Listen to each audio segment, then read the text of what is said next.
What happening, good people? This be OG Eddie Lee.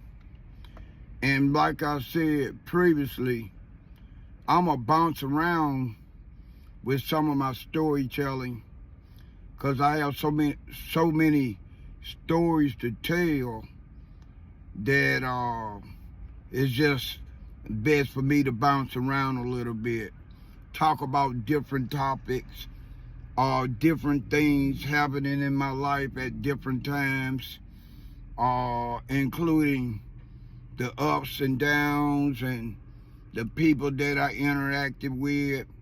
I might talk about how interacting with certain people or around certain people enhanced my life. I might even talk about the negativity of being around certain people, how it affected my life in a negative way. You know, only thing I could say is brace yourself, keep your ears on, and keep your eyes focused.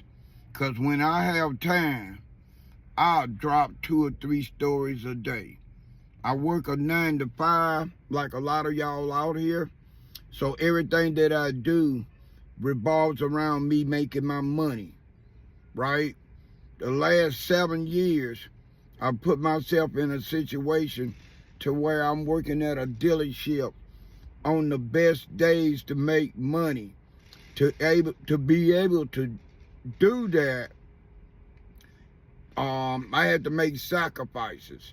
Sometimes in life, to get ahead, you got to step back a couple steps.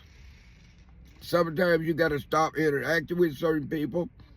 Sometimes you got to go around the long way and come in at the back door. It's so many different ways to try to get ahead in life. It ain't no major map that could tell you how to be successful. I wouldn't waste my time. I'm going to say that again.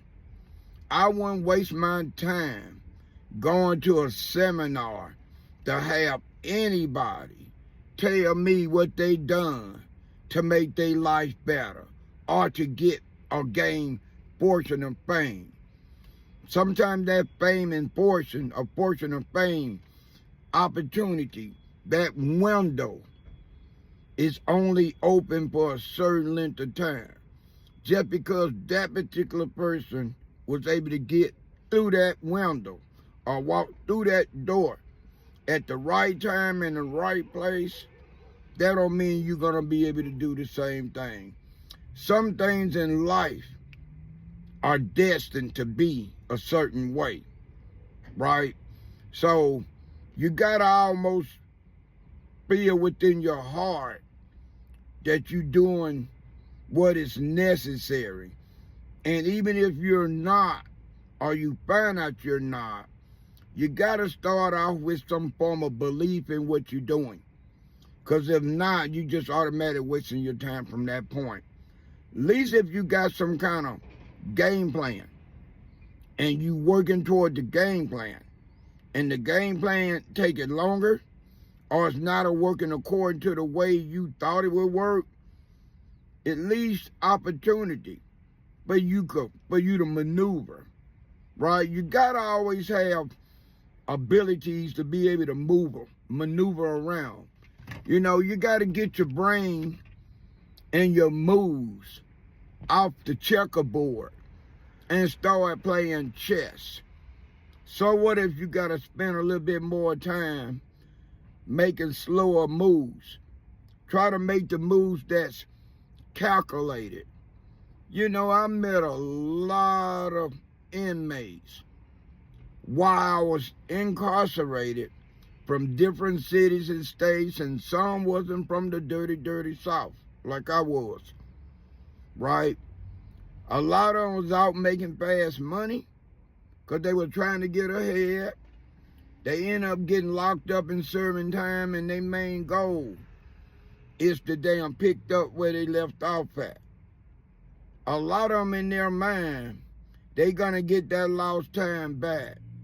I'm here to tell you, and it might sound discouraging, You can't get no lost time back.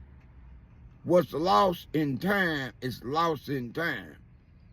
You could prepare yourself, hopefully, to do better. You could prepare yourself and make moves to try to not put yourself in the predicament you once was that caused you to lose that valuable time.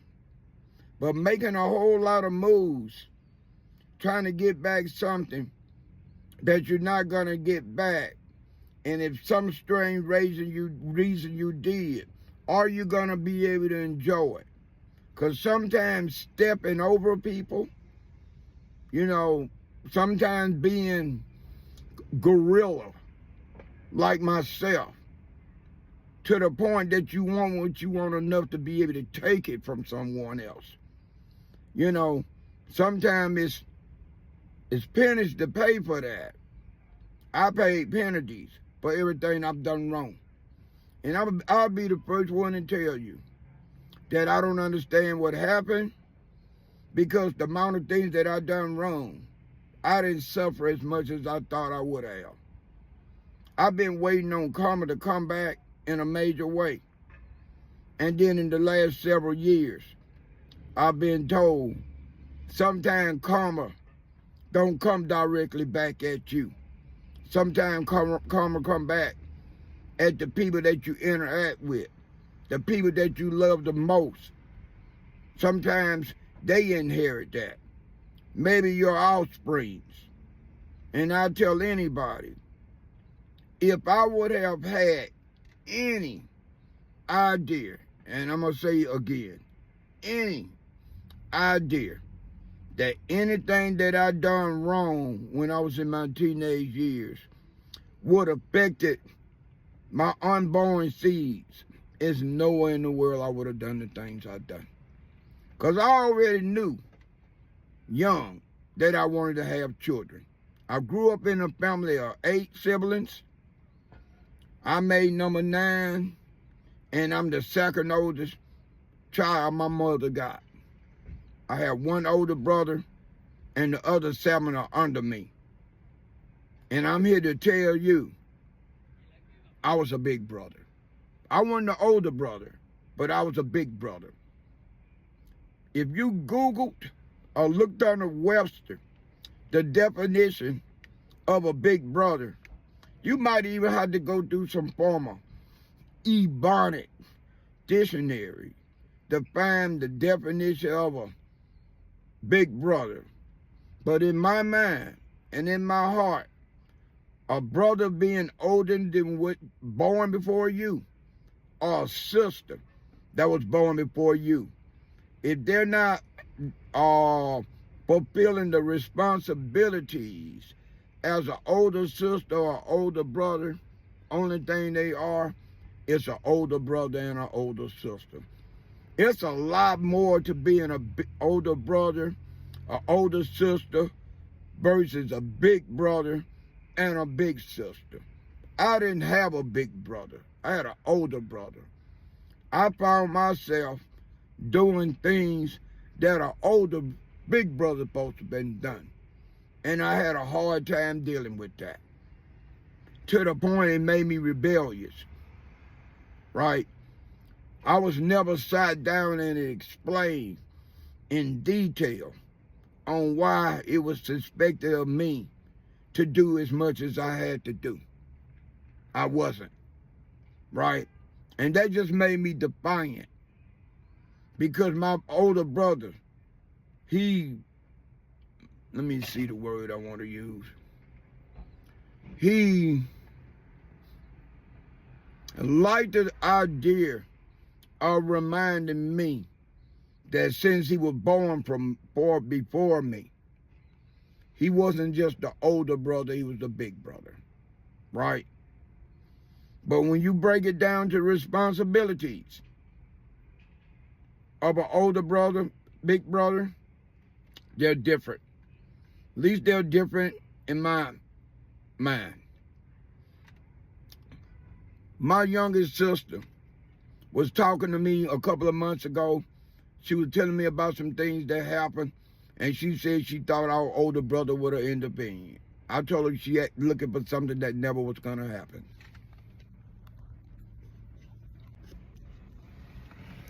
I told my youngest sister, you looking for our older brother to do something he never had to do. Our older brother spent majority of his time doing for himself. And for you to expect for him to do anything different than what he was doing, you dead wrong. The only person should have expected that out of him was me, because he was less than a year and a half older than what I was. And what he didn't do, I had to do. So I had that right. I earned that right to think that we would be doing things equally. By the time my youngest sister was born, I was older brother. Boy, by the time I was old, let me rephrase that. By the time my youngest sister got to be, let's just say 12 years old, if I'm not mistaken, my older brother was already 20 or older. So how can you expect for a person that much older than you to represent the way you think he was going to represent? He never did. He never represented me like that. He never fully had my back. So if he didn't have my back, how in the hell he gonna have someone else's back? The only back he had was himself. Now, this video started off with me saying I was gonna get on here and I was gonna talk to y'all about drug addictions. You know, how a lot of people that I was incarcerated with, a lot of their downfalls were due to alcohol or some form of drug addiction. And I was going to start the drug addiction now before I talk about anybody else, skeletons. I was going to use myself as an example, because I did some drugs, believe it or not, while I was locked up. I ain't just smoked some weed while I was locked up. I didn't just drink any hooch or any homemade wine when I was locked up. I dabbed in some intravenous drug use with some of the OGs that was drug addicts, right? To specify, heroin drug addicts. And like that scene in the movie Ray Charles, and Jamie Foxx played Ray Charles. Ray Charles knew in the movie Ray that them guys was doing something separate but what he was doing. And they was trying their best to keep Jamie Foxx, which was Ray Charles' character, away from it. And one day he just busted in on them and told them he wanted to taste. It was similar for me. All the damn OGs that was getting off was telling me, this is something, young blood, you do. You're not going to be able to stop doing it.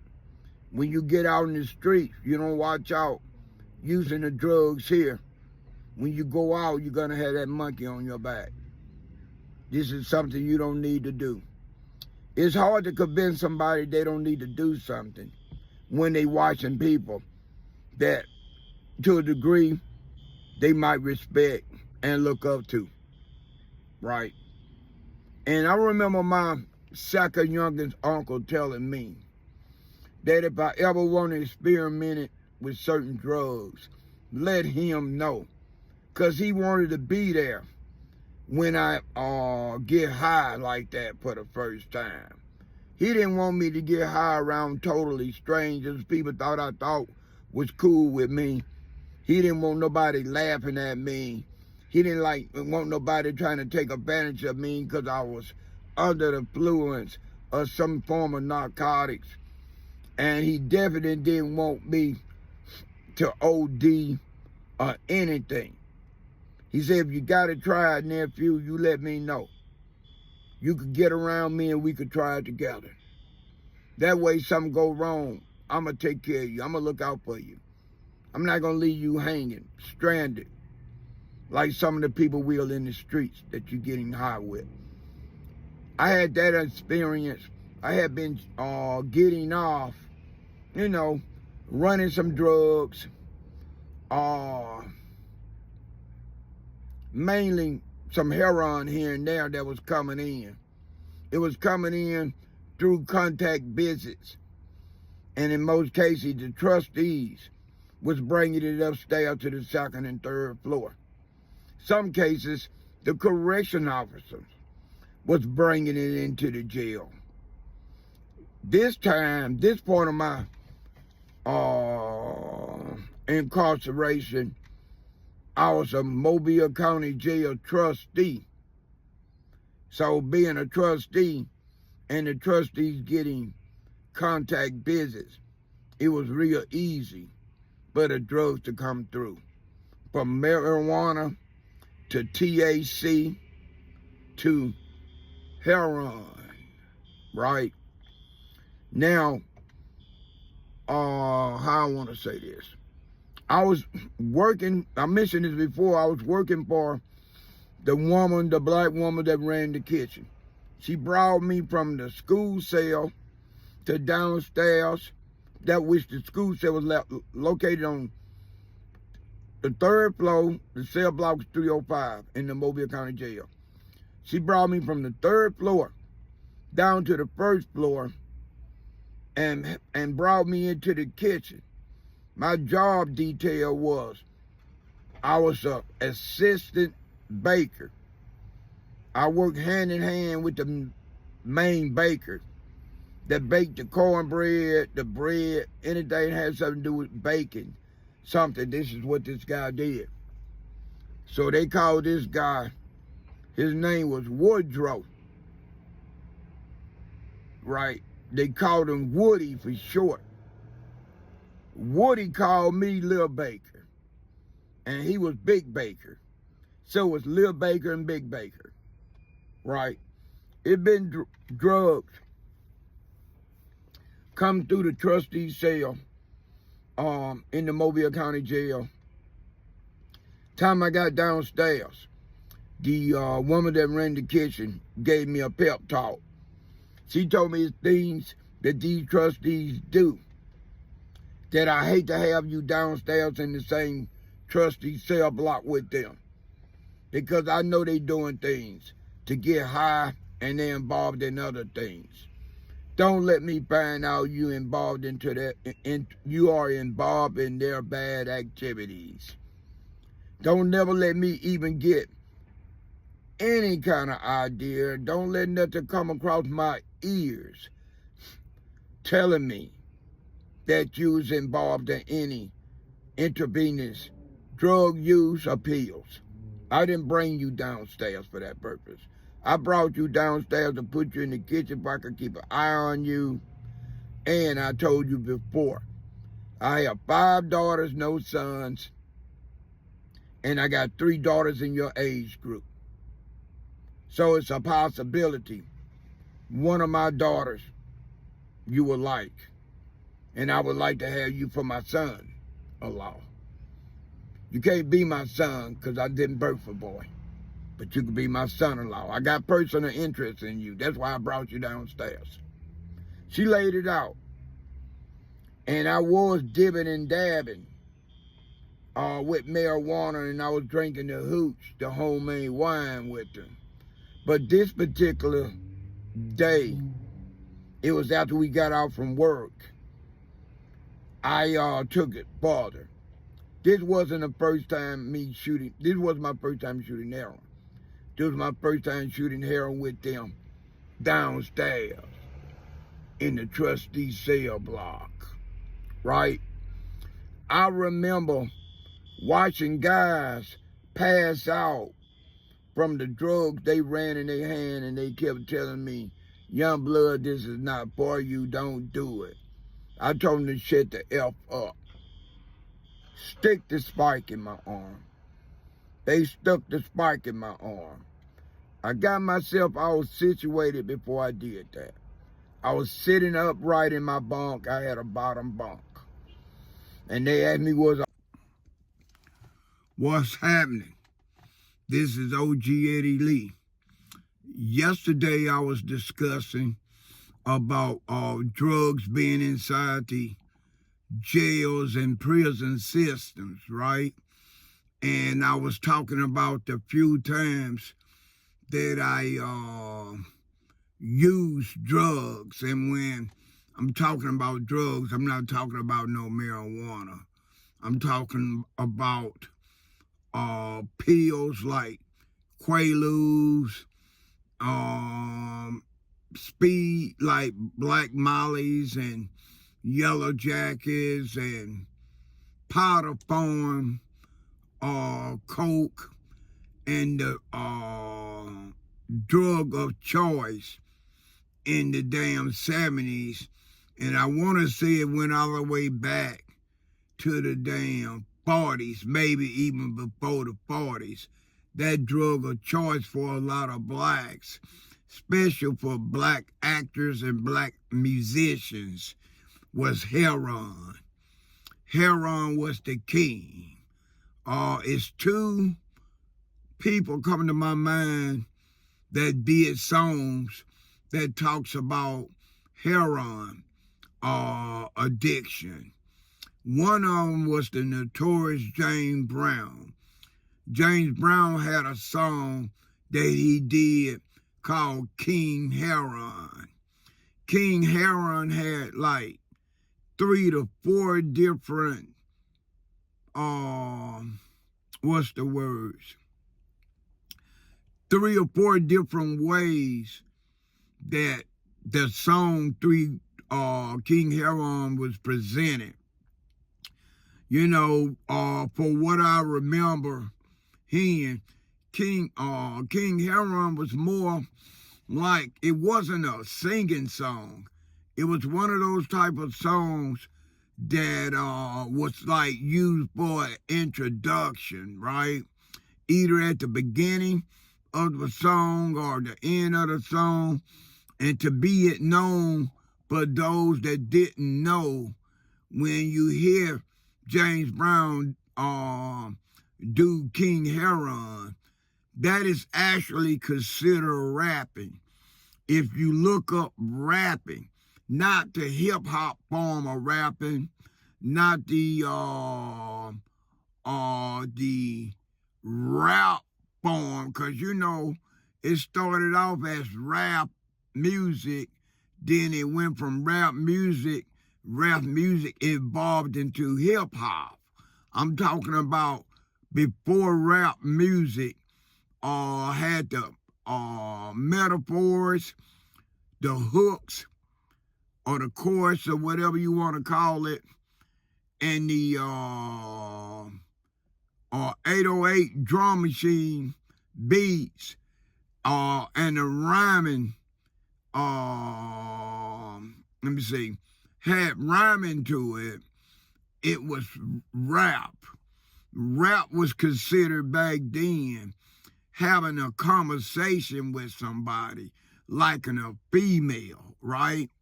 A long conversation with a female. And normally during this era of time when rap was out, right, you would hear a guy say, man, I rapped to that lady last night for 30 minutes or even an hour. Even in one of Prince's songs, he referred to, which he was old enough to know this because he was older than me. And he's what, like they say, he's a musical genius. So he knew what rapping was, right? Way before rap music and hip hop came out. And it's one of his songs said, I was rapping till the sun came up, telling her how fine she is, how beautiful she look, and all this, right? Rapping been around a long time. You know, when Hal Melvin and the Blue Notes was in their hype in the 70s, they had Teddy Pendergraft. Teddy Pendergraft was known for doing some rapping. Harold Melvin did some rapping where he rapped to the women before they started singing. Matter of fact, that Harold Melvin, the Blue Note song, what was it called? Be For Real. That's it. Be For Real. If anybody want to know what rapping is all about, get the extended version of Be For Real. The song Be For Real, man, the rap dialogue in there was something else. Barry White was known for rapping before he started singing. You know what I mean? Rap was also like an introduction, right? Rapping was entirely different than what it was when it became rap music and hip hop music. Look it up. You gotta look it up close. When you put it in, when you type it up on Google, you gotta make sure that you mention before rap music, before hip hop, what was the definition of rapping? And then if you read it, like I have numerous of times, it would tell you that it was something basically done in inner city or inner urban cities, basically by black people, right? All right. I'm almost lost where I was at. Okay, back to overdosing. The